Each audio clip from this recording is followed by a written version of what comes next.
Este es el momento de emprender con AMPYME, la autoridad de la micro, pequeña y mediana empresa. Bueno, pues un gran saludo a todos ustedes en el país que se encuentran. Creo que la mayoría están en Panamá. Yo tengo el placer de conocer su bello país desde aproximadamente hace unos 6 años. Actualmente me dedico, en los últimos 22 años me dedico a acompañar procesos de transformación y de crecimiento, de escalamiento empresarial. Estoy ubicado ahorita en Bogotá. Voy a compartirles acá pantalla, denme un segundo.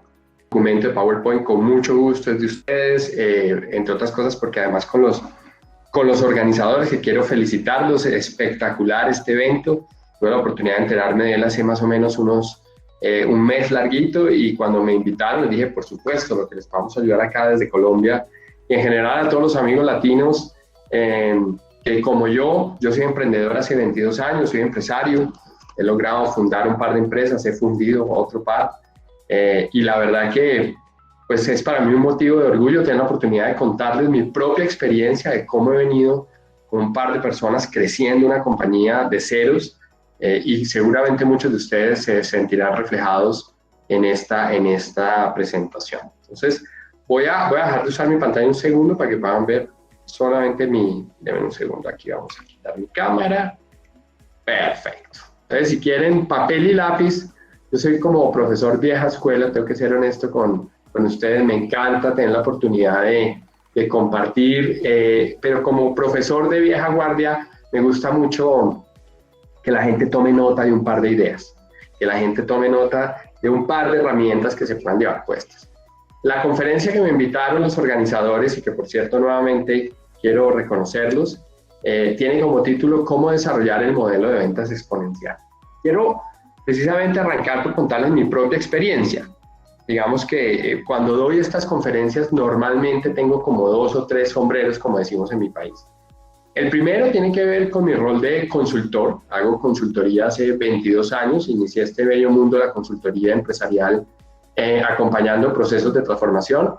Básicamente porque mis estudios son en economía, mis estudios de pregrado son en economía, y duré toda la vida, estudiando fenómenos de cambio y fenómenos de transformación. Hoy operamos en 14 países y tenemos la oportunidad de conocer múltiples temas de transformación empresarial. En el país de ustedes he tenido la oportunidad, a través de mi socio José Horna, que también le mando un afectuoso saludo acá desde Colombia, la oportunidad de participar con muchos clientes, con Grupo Rey, con la Autoridad del Canal de Panamá. Hemos tenido la oportunidad de trabajar con Maersk, con muchas compañías que han confiado en nosotros, sus proyectos estratégicos. El segundo sombrero que tengo, pues es de profesor. También me encanta, como vocación soy profesor, soy docente de maestrías. He tenido la oportunidad de estar en el país de ustedes a través de ADEN Business School, que seguramente muchos de ustedes conocen, y a través de mi propia firma Change Americas. Y el tercer sombrero, que es el que más me gusta cuando doy esta conferencia en particular, es la de empresario. Porque además, digamos, de dar clases y ser consultor y ver múltiples modelos de negocio, pues he tenido el sueño. Hace 22 años no duermo igual, porque hace 22 años tomé la decisión de fundar una compañía. Yo creo que si hubiera sabido que era tan difícil hacer empresa, pues nunca lo hubiera hecho. Pero pues cuando tú tienes 17 años de edad y tienes todo el camino por delante, como que, bueno, ¿qué es lo peor que te puede pasar? ¿No? Y pues he pasado de todo lo que le puede pasar a una persona que decide hacer una empresa. Y en la medida que fueron pasando los años, me dediqué al mundo del B2B, soy consultor de empresas, y en tal sentido, pues mi negocio es B2B. También conozco un poco el B2C, de Business to Consumer, pero mi negocio particular es Business to Business. Entonces, muchas de las cosas que les voy a mostrar son modelos que nosotros implementamos, que nosotros acompañamos, con diferentes, miradas, a veces como profesores para implementar el modelo, a veces como consultores o mentores. Hago parte también de varias aceleradoras en América Latina, como mentor de empresas que están buscando acelerar y por qué no en un par de años salir a bolsa. Entonces, bueno, bienvenidos, papel y lápiz. Acá les dejo mis datos si quieren que quedemos conectados por LinkedIn. Ciro Pérez es mi nombre, aparezco como CEO de Change Americas, y Facebook, mi WhatsApp, en fin, la presentación como la quieran tener, pues es de ustedes. Así que no solamente es presentar la conferencia y ya, con mucho gusto podemos quedar conectados por el mecanismo que ustedes quieran. Quiero arrancar precisamente con esta conferencia, con este libro. Este es el primer libro que les quiero recomendar a todos los que han decidido ser empresarios. Y es un libro muy interesante que me recomendó un cliente, precisamente que es dueño o es CEO de un laboratorio de cannabis, que hoy en día él es un colombiano y decidió irse a Canadá, conseguir inversionistas. Ustedes tal vez, algunos saben que Canadá es uno de los países más desarrollados en materia de cannabis medicinal. Y pues nada, se le prendió la oportunidad, logró que inversionistas canadienses invirtieran una suma muy importante, más de $100 millones en esta compañía. Y ahí empezó el dolor, empezaron los sufrimientos y empezaron las oportunidades, ¿no? Y entonces me vuelvo mentor de él, de su empresa y en todo su proceso de escalamiento, aprendiendo igual que él. Y me recomienda este libro. Este libro es muy interesante porque es un libro que solamente los dueños de empresas y sobre todo las pymes, que es a donde me dirijo el día de hoy, en mayor porcentaje, entendemos. Y es como cuando tú tienes precisamente una idea bonita, una idea de negocio, te genera una soledad tan profunda porque al final, pues al tener tu pasión, tu sueño, tu empresa, tu idea, ¿no? Cuando empecé esta charla vi que había más de 90 personas conectadas. Y yo me imaginaba 90 sueños, 90 almas, 90 personas y más alrededor. Yo tengo, por ejemplo, una empresa de 65 personas en 14 países y cada vez me da más preocupación cómo logro yo generar calidad de vida en todas estas personas, ¿no? Entonces, este libro es para toda aquella persona que decidió no volver a dormir igual y que ha decidido tener empresa. Y básicamente, como ven al lado derecho, pues hay una carta que le envían a una de las empresas que yo mentoreo, contándole lo que todos hemos vivido, la pandemia, una experiencia increíblemente paradójica porque hay clientes y empresas que están creciendo a 3 dígitos, es impresionante el revenue que han logrado generar y hay empresas que se desaparecen. Todos los ciclos económicos y la pandemia del COVID no es la excepción, no es la diferencia, todos los ciclos económicos tienen, para bien o para mal, unos que crecen, otros que sobreviven y otros que desaparecen. Y esto es verdad en todos los escenarios, en Silicon Valley, en Israel, en Londres, en Colombia, en Ciudad de Panamá. Pero los ciclos rebotan.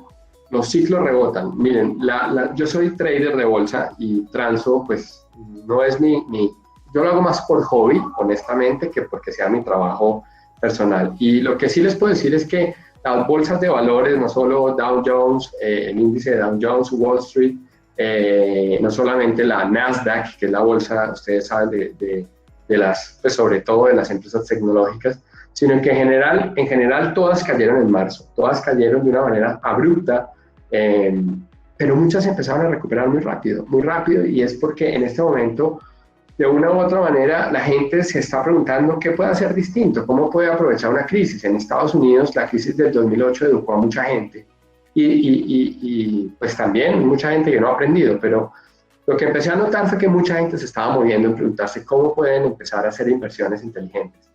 Sin embargo, mucha gente cataloga lo que está pasando en Wall Street como una gran burbuja que nadie sabe cuándo va a estallar, y que gente como Elon Musk de Tesla han aprovechado. Y entonces, ¿por qué les quiero contar esto? Porque los ciclos van a rebotar, los ciclos cambian. Ninguna compañía, ni General Electric, ni Microsoft, ni Apple, ni Uber, ni Tesla, ninguna compañía ha mantenido solamente periodos de crecimiento. Todas estas compañías han crecido, algunas de manera exponencial, como en mi conferencia, otras no tanto, pero lo cierto es que ninguna empresa que ha sido exitosa hasta el día de hoy puede asegurar su éxito a partir de mañana. Y un ejemplo muy interesante de esta semana es que la compañía más grande de domicilios de comida, DoorDash, que podría ser competidor de Uber Eats o de Rappi en América Latina, tiene el 51% de participación de mercado, más de 18 millones de personas piden domicilios a través de DoorDash. Y es un fenómeno porque pues evidentemente todos los que salen a bolsa tienen como esa expectativa de crecer de manera exponencial. Uber salió a bolsa ya hace varios años, y no ha logrado, pues hoy está la acción en $50, salió a 41, y uno podría decir $9 por encima de cómo salió a bolsa, sí, pero ¿cuánto se ha demorado en llegar a ese punto? Las empresas hoy en día no pueden asegurar su éxito futuro si no están preparándose constantemente para generar revenue. Y esa es, digamos, mi primera recomendación para ustedes, eliminar esta palabra. Yo lo voy a hacer de manera intencional en mi presentación. Yo los quiero invitar a ustedes que no sigan hablando de ventas, porque esto es un error. Yo los voy a invitar a que ustedes empiecen a hablar de revenue, de generar ingresos, porque las ventas son un camino para generar revenue, pero hay muchas maneras de generar revenue en su empresa. Y es precisamente una de las cosas que los quiero invitar con esta metáfora del carro del futuro, ¿cierto? ¿Se acuerdan de nuestro DeLorean? ¿Quién no quisiera tener un DeLorean y de pronto devolverse un par de años, invertir en acciones de Tesla y ser multimillonario en este momento? Pero bueno, hablando de todo un poco, esta metáfora del DeLorean, del carro del futuro, me lleva a recordar varias cosas. Yo les comparto esta anécdota personal. Estudié economía, eso ya se los conté. Lo que no les conté es que por qué estudié economía. Y una de las razones por las que estudié economía es porque desde que tenía 7 años de edad, esto se van a reír varios de ustedes, mi hija, por ejemplo, yo tengo una hija de 9 años, ella quiere ser equitadora, quiere montar a caballo. Algunos de ustedes habrán querido ser policías, bomberos, astronautas, cantantes, músicos, abogados. Bueno, no sé si tantos a los 7 años uno quiere ser abogado, pero, en fin. Yo quería ser rico. Y yo quería ser rico, y acá voy a volver un momento, porque les quiero contar esta anécdota. Cuando yo tenía 7 años, yo soy colombiano, y empecé a preguntarle precisamente a mi papá. Yo me acuerdo que le decía, bueno, papá, ¿por qué hay gente rica y hay gente pobre? Una pregunta simple, pero con una respuesta muy compleja, ¿no? Venezuela, que es un país vecino de nosotros, los colombianos, en el año 65 tenía 10 veces más PIB per cápita que Corea del Sur. Se decía, y esto es un caso real, que los venezolanos iban a Miami a hacer compras. Nosotros en Colombia íbamos a Panamá, a la zona de Colón, a hacer compras, ¿no? ¿Qué pasó? En la actualidad, Corea del Sur tiene infinito más, 62.500 de PIB per cápita. Venezuela ya no aparece ni siquiera en los récords. Y eso tiene una razón muy simple. El problema de la pobreza no es la falta de bienes. El problema de la pobreza es la falta de ganas. Un país como Venezuela, totalmente destruido, yo lamento mucho. Yo solo en mi empresa de 65 colaboradores ya hay más de 8 personas. O sea, el 10% de la población de mi empresa son venezolanos. La diáspora venezolana en Panamá, en Colombia, demuestra que el gran problema que tiene, en este caso, una sociedad, es que no han entendido cómo hacer revenue. Cuando uno cree que depende del gobierno, está jodido, con todo respeto. Pues no esperaría que en esta conferencia estés de acuerdo de todo lo que yo voy a decir. Pero una de las cosas que aprendí desde que soy empresario a mis 17 años de edad es que el gobierno hace su papel, pero son las empresas las que hacen competitivos a un país. Claro, el gobierno incide mucho y todo lo que pueda estar pasando con la política, la corrupción, las leyes, ¿no? Pero el empresario de averitas, de como dicen los mexicanos, el empresario que le toca salir a pagar la nómina, que le toca salir a pagar impuestos, sabe que al final somos los empresarios que tenemos que sacar adelante nuestras propias. Yo quiero llevarlos a esta primera gran reflexión, y es precisamente este carro. Y este carro me quiere llevar a un tema, y es que cuando yo empiezo a estudiar, porque había gente rica y había gente pobre, me empiezo a dar cuenta que hay países como Singapur. Singapur es un país de 7 millones de habitantes, importa hasta el agua, ¿no? Y muchas veces uno dice, no, lo que pasa es que los países ricos en recursos naturales, eso no tiene una correlación directa. Nosotros en Colombia somos premio récord Guinness de páramos en agua, y nosotros importamos energía de Ecuador. Es impresionante una cantidad de cosas que pasan, y eso me ha llevado a mí a una reflexión importante, y es que los países más competitivos y las empresas más competitivas, una de las cosas que saben hacer muy bien es revenue. Y les pongo un ejemplo. Singapur, solo Singapur, con un país de 7 millones de habitantes, exporta más servicios de tecnología que toda América Latina junto. Cuando yo empiezo a estudiar en mi país, Colombia, o el país Panamá, y empiezo a encontrar que estos países se empiezan a rezagar en lo que es la transformación digital, en estas nuevas tecnologías emergentes, la pobreza va a ser mucho más en los próximos años. Hay muchas, digamos, hipótesis, ¿no? Hay gente que cree que la abundancia va a llegar y que el agua la van a desalinizar y que vamos a tener más abundancia de productos congénitos. Bueno, está bien, los felicito. Bien, digamos, como lo muestra acá en mi presentación, ¿no? Que yo digo, cuando ve el vaso medio medio vacío, que dicen que eso no tiene que ver conmigo, yo prefiero ir a cuidar elefantes al África. Bueno, era un chiste para que los millennials no se lo vayan a tomar personal. Bueno, y si ya se lo tomaron personal, son millennials. Entonces, ¿qué está pasando en el mundo? Hay empresas y hay empresarios y hay pymes que están pasando momentos muy difíciles. Eso nadie lo duda. El mercado está contraído en muchos sectores de la economía, pero también hay empresas que han crecido y ven el vaso medio optimista. ¿Cuál es el de ustedes? Porque eso sería una de las reflexiones que yo les quiero dejar el día de hoy. ¿Cuál es verdaderamente la mirada que ustedes tienen para el 2021? Ya ni siquiera quiero hablar del 2020. Yo les cuento una anécdota. A título personal, con mi junta directiva decidimos cerrar el 2020 el 31 de octubre de este año. O sea, el octubre 31 del 2020 yo cerré el año. Noviembre y diciembre van a ser ya empezar a alimentar el 2021. Y así se lo comuniqué a toda la empresa. Y al principio había como mucho escepticismo. Yo les dije, mire, la única forma de saber si la decisión que estoy haciendo, que estoy tomando, es correcta o no, va a ser en enero del 2021, cuando lleve ya 90 días corridos del año y ya pueda empezar a mirar mi modelo de revenue y cómo evolucionar. Entonces, mi gran invitación para ustedes es esa. La visión optimista o la visión pesimista, el empresario no tiene tiempo para pensar pesimista. ¿Por qué? Porque el tiempo va más rápido que tú. La velocidad del cambio es tan absurda que si tú te quedas sufriendo por lo que no pudo ser, pues llega la competencia, llegan otros jugadores, llegan otros modelos de negocio. Buena gente, puedes ser muy buena persona, pero lamentablemente en este momento tú puedes ser muy buena persona para tu mamá y para tu papá, pero tú tienes que lograr ser buena persona para el mercado, y que el mercado, cuando me refiero al mercado, es a los usuarios, a los clientes. Ellos son los que al final te van a decir si tú eres buena o mala persona, si tú logras generar revenue o no logras generar revenue. Puedes tener un producto espectacular que no vendes. Y eso es una de las cosas que yo aprendí con estos modelos de revenue, y es que toda la compañía tiene que entender y tiene que tener una cultura de revenue. Esto que acabo de decir es fascinante y es muy importante que lo anoten. Toda la organización debe ser un equipo de revenue, el revenue team. ¿Dónde empecé a investigar todos estos temas? Yo empecé precisamente a investigar estos temas en Silicon Valley. Viajé hace 4 años en Silicon Valley y honestamente a mí me cambió muchísimo ya la mirada de ser empresario. ¿Por qué? Porque en Silicon Valley tiene una mentalidad de abundancia, tiene una mentalidad de crecimiento exponencial. ¿Para qué? O para...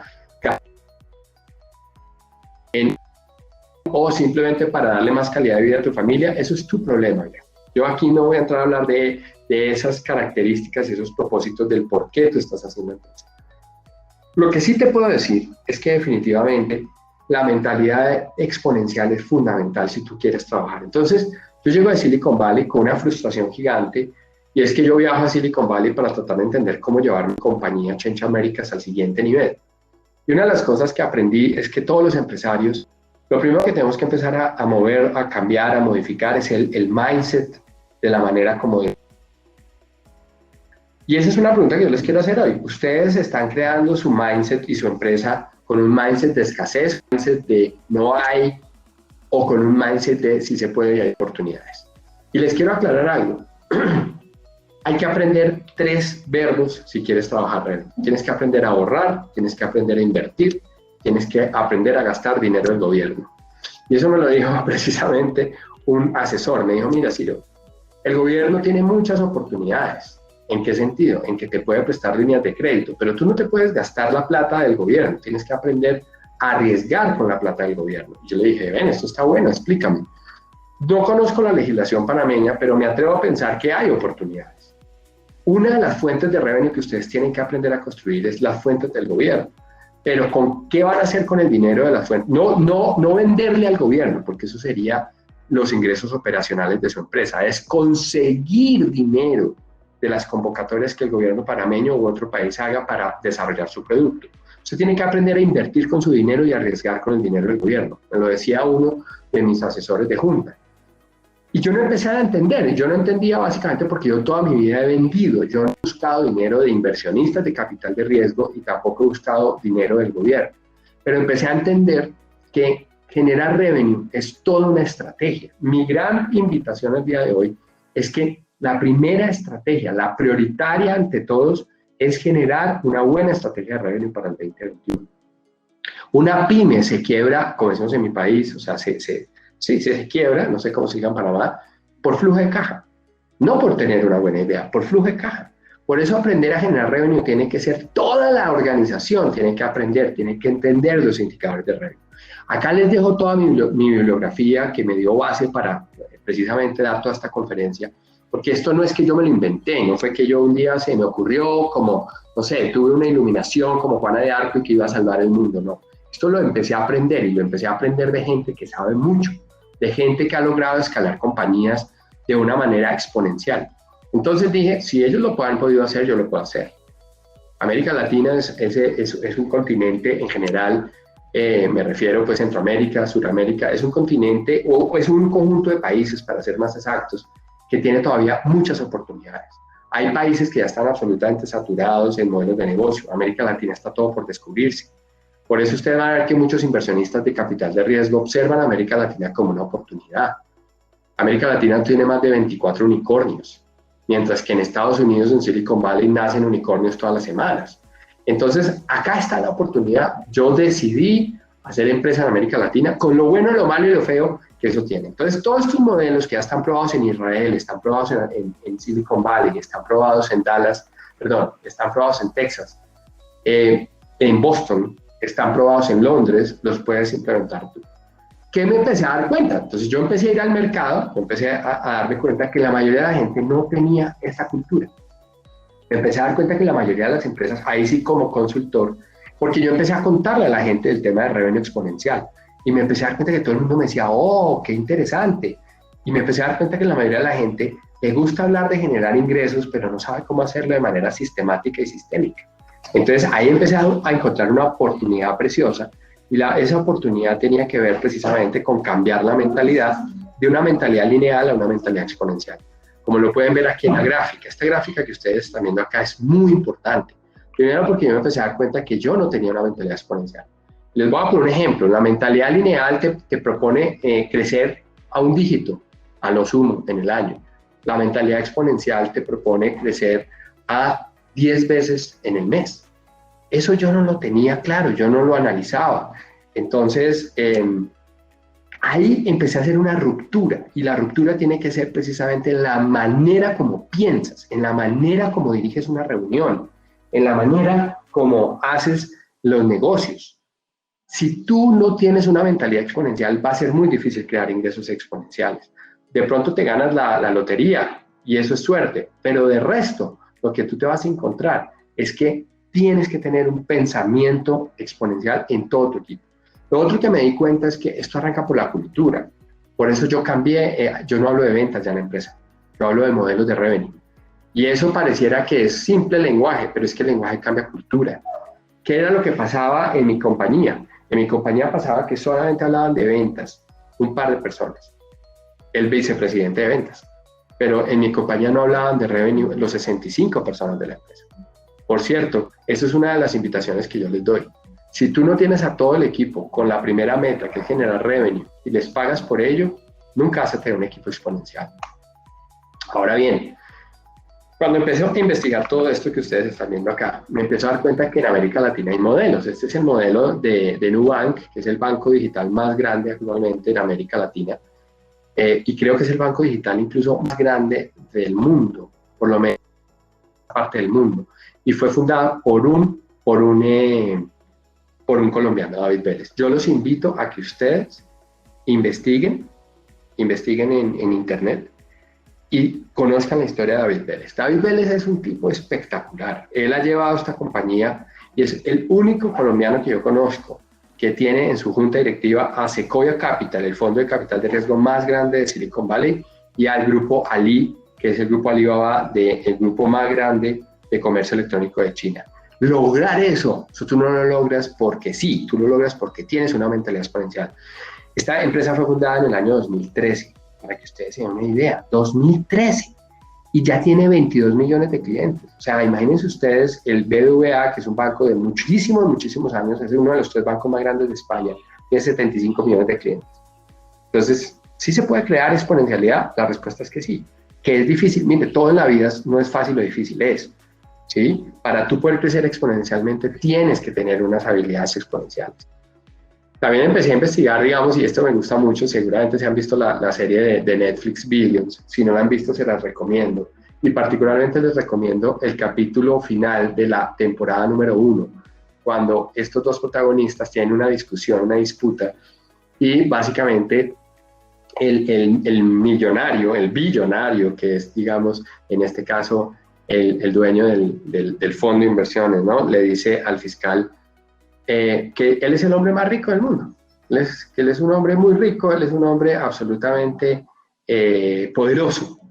Y en ese momento, pues el que vea la serie va a recordar el fiscal que se ha quedado sin la esposa, sin dinero, sin nada, le dice precisamente al millonario, le dice, si hay una persona más poderosa que un poderoso con todo el dinero del mundo, es una persona que no tiene nada que perder.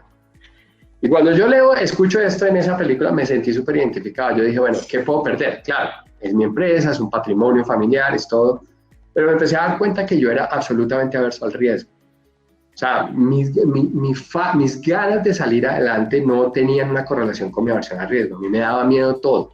Y hoy en día todavía me dan miedo muchas cosas. Pero me di cuenta que si yo quiero ser verdaderamente exponencial en los próximos 10 años, posiblemente no en el próximo año, pero sí en los próximos 10 años, yo tengo que empezar a ser mucho más una mentalidad emprendedora, más que una mentalidad empresaria. ¿Y cuál es la diferencia? El emprendedor va por la de oro, hace lo que tiene que hacer por lograr los números. El empresario todo le da miedo, es averso al riesgo. Claro, yo no les puedo decir que cambié de la noche a la mañana todo mi modelo. Eso no sería verdad y me parecería irresponsable venir y dar una conferencia y decirles que ahora soy el inversionista 100% de riesgo. Pero sí subí mis niveles de riesgo. Y empecé a dar cuenta que había que invertir, pero ¿cómo debía yo invertir? Me empecé a dar cuenta que yo hacía muchas cosas hacía, pero no me enfocaba. Y empecé a darme cuenta que si yo quería ser un empresario exitoso, tenía que enfocar mi energía, porque la energía se disipa. ¿Sí ven? O sea, yo puedo hacer muchos planes, pero me di cuenta que el plan más importante de mi compañía era aprender a hacer dinero. Y como dice Kiyosaki, hay 3 momentos en la vida del dinero: cuando tú trabajas por dinero, cuando tú trabajas para ti mismo y cuando el dinero trabaja para ti. Y yo empecé a decir, ¿yo cómo hago entonces para que realmente mi compañía empiece a crecer de una manera exponencial en una crisis como la pandemia? Porque de pronto si me lo hablan hace un par de años, yo te hubiera dicho, bueno, estamos en época de abundancia. No, muchachos, este es el momento perfecto. Las evidencias y los estudios demuestran que después de una gran depresión como fue en 1929, una recesión como pudo haber sido la del 2008 en Estados Unidos, pueden venir etapas espectaculares. El 2021 es mucho cuidado, pero también de muchas oportunidades. Entonces, no es cuestión de velocidad, es cuestión de disciplina. Es cuestión de disciplina. Esta película del British Airways me acuerda mucho que precisamente el Concorde, el avión más veloz de la época, pues no dio las garantías. No se trata de salir como un loco y vender como loco, es tener un método. Nosotros tenemos una certificación de Revenue porque hemos aprendido que el método de Revenue tiene más de 50 herramientas y más de 24 métricas. Y empecé a entender que yo no tenía sino las tips. ¿Cuánto vendiste? ¿Sí? Y empecé a decir, ok, yo tengo una estrategia de Revenue Management. Y esa estrategia de Revenue Management tiene que arrancar por entender de dónde vienen estos modelos. Estos modelos nacieron en los años 50 en las aerolíneas. Esto no es nuevo. Lo que les voy a mostrar a continuación ha sido buenas prácticas. Pero cuando uno habla con una aerolínea de revenue, uno habla de capacidad de aprender a estimar la demanda, aprende una estrategia de precios y aprende una estrategia de canales. Eso es lo básico. Diseñó en el año 1950 y pico. Pero de ahí a hoy hay más de 50 herramientas adicionales a tener una estrategia de pricing, una estrategia de precios y una estrategia de estimación de la demanda. Empecé a entender también que había que cambiar un poco las reglas en mi empresa. Y habíamos que tener una regla 10X. Esta regla 10X no me la inventé yo, se la inventa Peter Damianis, el fundador de la Singularity University. Y básicamente empiezo a darme cuenta acá que la mentalidad 10X no solamente es cómo gano más y más y más dinero. Porque de hecho quiero aclarar algo. Si tú quieres ganar mucho dinero, simplemente estudia lo que Google está buscando, vuélvete el mejor de lo que Google está buscando y gana millones de dólares y no te pongas a hacer empresa, deja de hacer bobadas. Pero yo entendí que ese no era mi camino, yo no quería trabajarle a Google, Yo quería tener mi propia empresa, pero yo quería tener una mentalidad de abundancia y entonces empecé a crear este concepto de la regla de los 10X. ¿Cómo crear 10 veces más rentabilidad haciendo lo mismo? ¿O cómo generar 10 veces más calidad de vida en mis empleados haciendo 10 veces menos? Eso es la mentalidad 10X, es que la exponencialidad no solamente es dinero, la exponencialidad es, por ejemplo, cómo yo trabajo 20 horas menos a la semana para gastármelo con mis hijos o salir de viaje o ir a Colón o qué sé yo.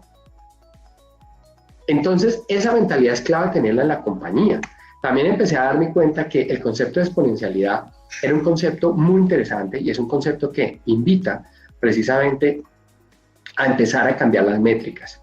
Porque las métricas no, usted no puede obtener, como decía Einstein, ¿no? Pues ellos dicen que Einstein decía eso, que usted no puede obtener resultados diferentes haciendo siempre lo mismo.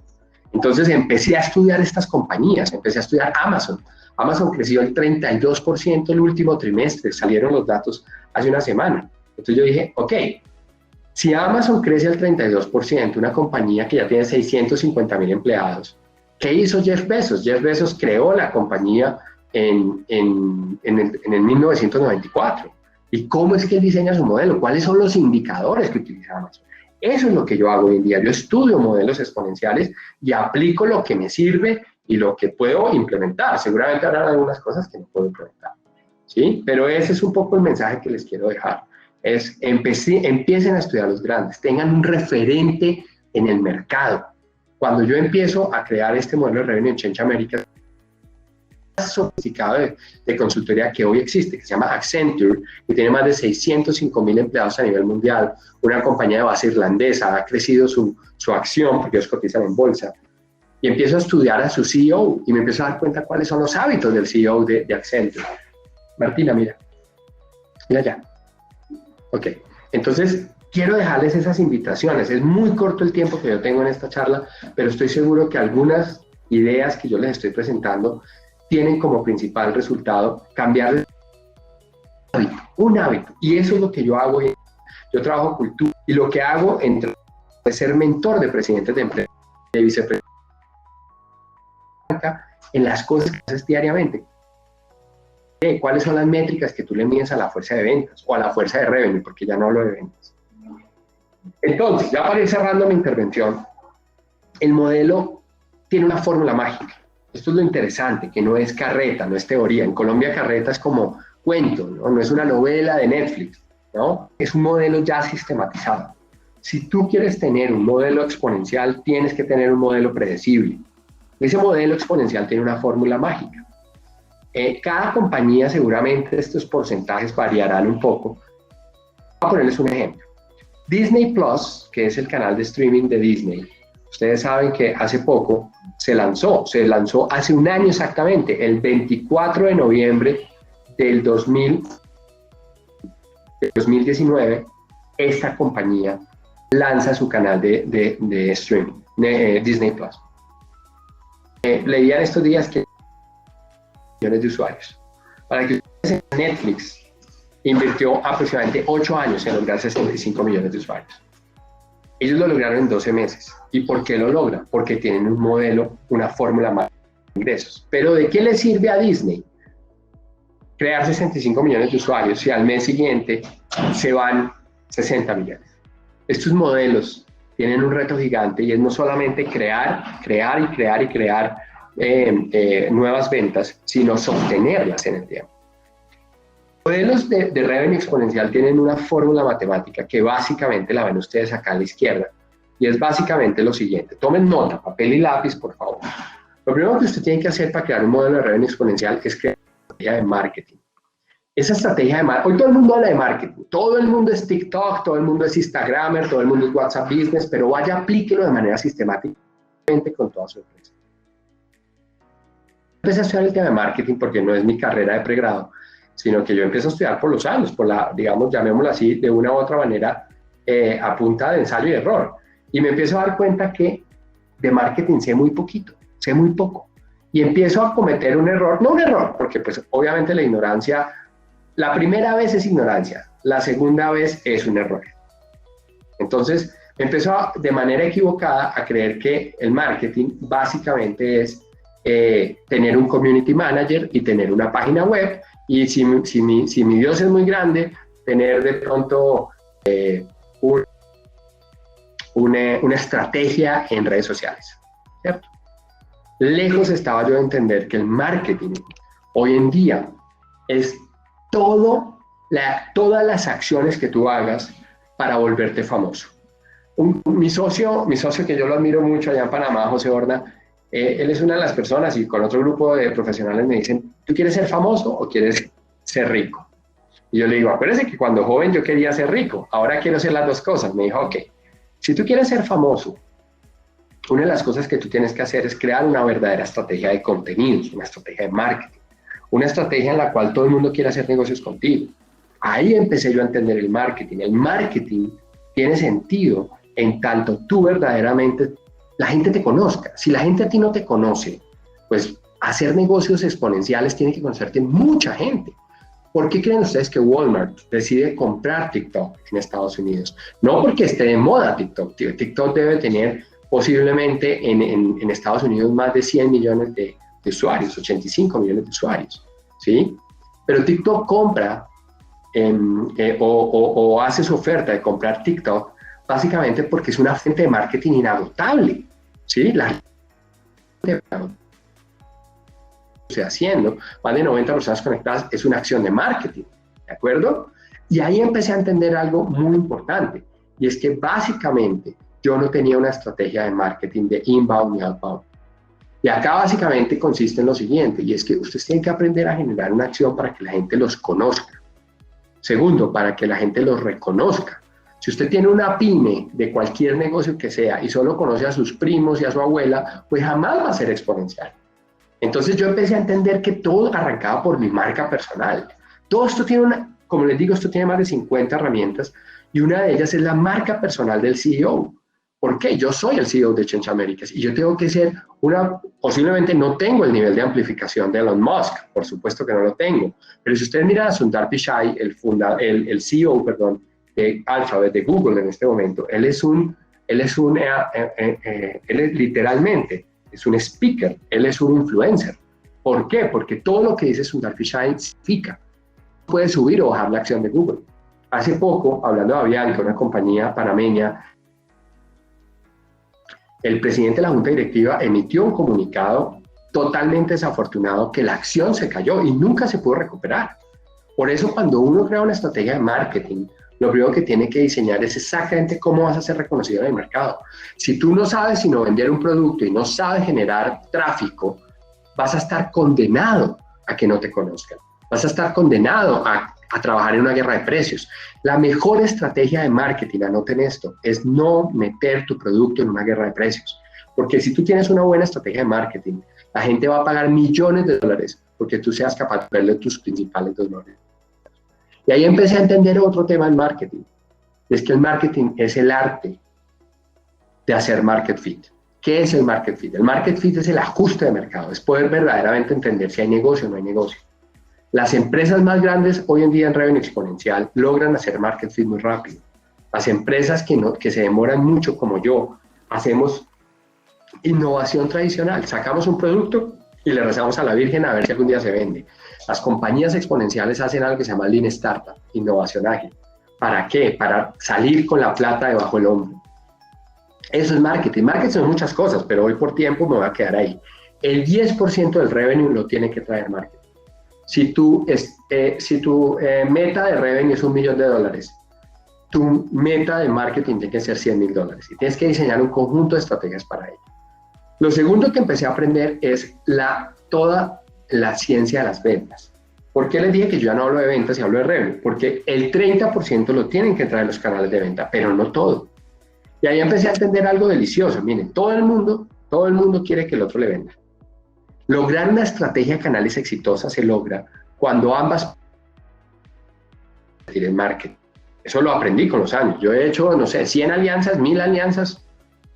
Sin exagerarles, yo creo que en mi vida hago a razón de unas 30 alianzas o 40 alianzas por año. Llevo 22 años de experiencia, ahí tienen ustedes más de 800 alianzas. Y díganme cuántas duran en el tiempo. Si las cuento con los dedos de la mano, son pocas. ¿Por qué? Porque yo no sabía hacer una estrategia de canales. Yo no sabía verdaderamente hacer una estrategia de incentivos para tener una estrategia de canales agresiva, ambiciosa. Entonces empecé a estudiar estrategias de canales con la gente que sabe, con gente que crece exponencialmente. Starbucks es una compañía que ha crecido exponencialmente en el mundo. Cuando empecé a estudiar esos modelos de negocio, porque es que ellos crecen a la velocidad que crecen, es porque logran crear el marketing suficiente para que sea seductor cercano al tuyo. La estrategia de canales tiene muchos temas. Cómo poder empezar, por ejemplo, en la estrategia de canales, a tener una estrategia de comisiones a todo el equipo de revenue, para que este modelo no sea mentalidad limitante. Uy, ¿vendiste un cliente más? No, qué chicharrón, como decimos en Colombia. Otro problema. Cuando tú vendas, cuando tú traigas revenue a la empresa, todo el mundo se tiene que alegrar.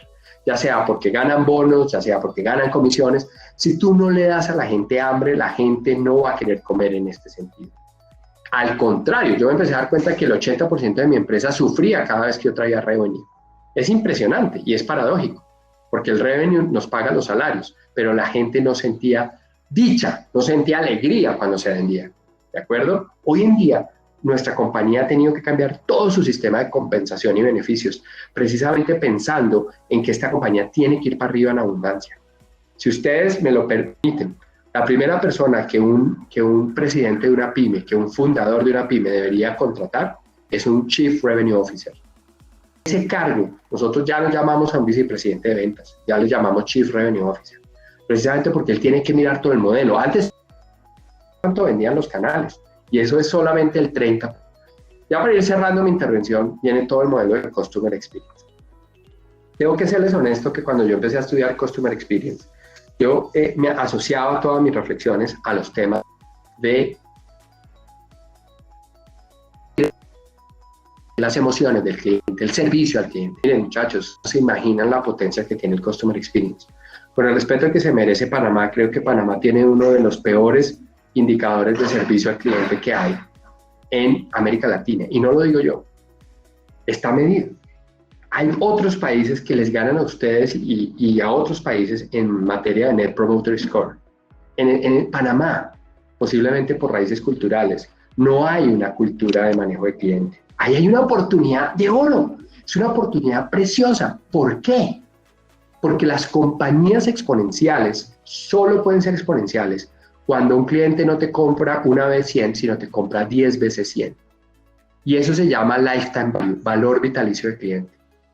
Si tú no empiezas a medir el valor vitalicio del cliente, jamás vas a ser una empresa exponencial. ¿Por qué? Porque en las compañías exponenciales la clave está en la retención del lifetime value, o sea, que muchas veces te hagan pedidos. Entonces, ¿qué les recomendaría yo? Este modelo que ustedes ven acá es un embudo. Esto que ustedes ven acá es un embudo. Customer Experience tiene el 60% de la meta de traer ingresos. ¿Qué hice yo? Pues cuando yo aprendo este modelo, cambio completamente el equipo de revenue de nuestra compañía. A mi esposa, imagínense ustedes que mi esposa trabaja en la empresa, en Change Américas, ¿no? La del poder, le doy el cargo de Customer Experience. Era tan interesante que ella tenía el cargo de gerente de operaciones. Y el solo hecho de cambiar la gerente de Customer Experience cambia la mentalidad, porque el gerente de operaciones está pendiente de los riesgos y de los problemas.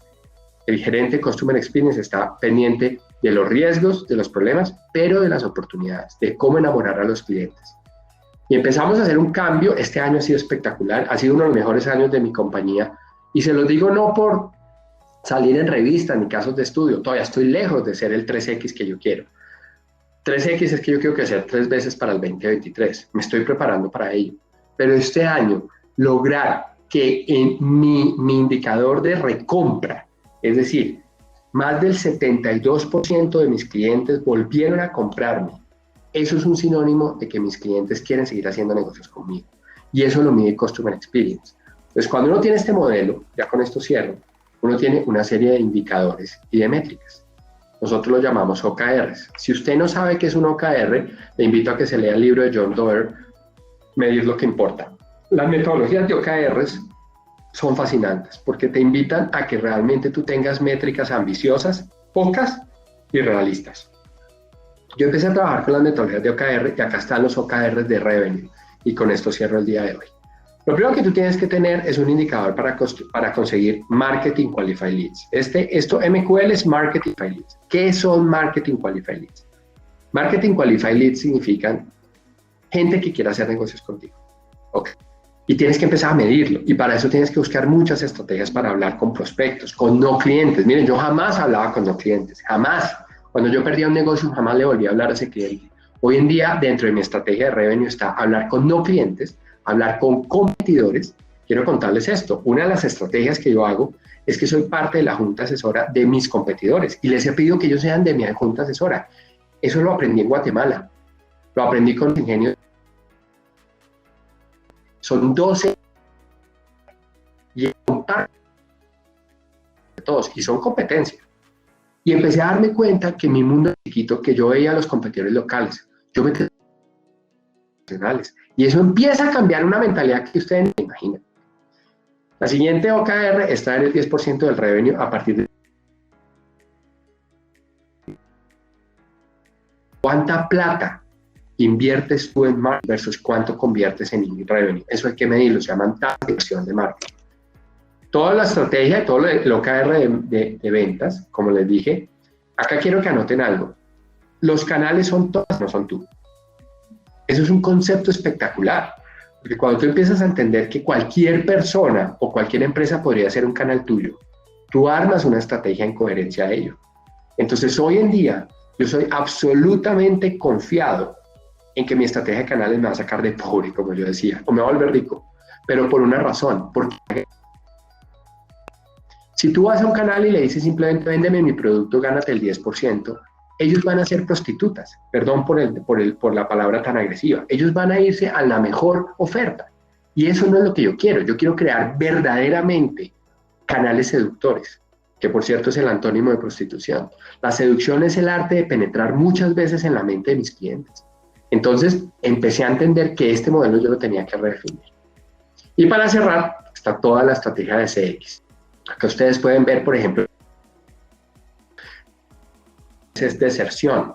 Tener un 0% es muy difícil. Yo este año tuve un short del 25%.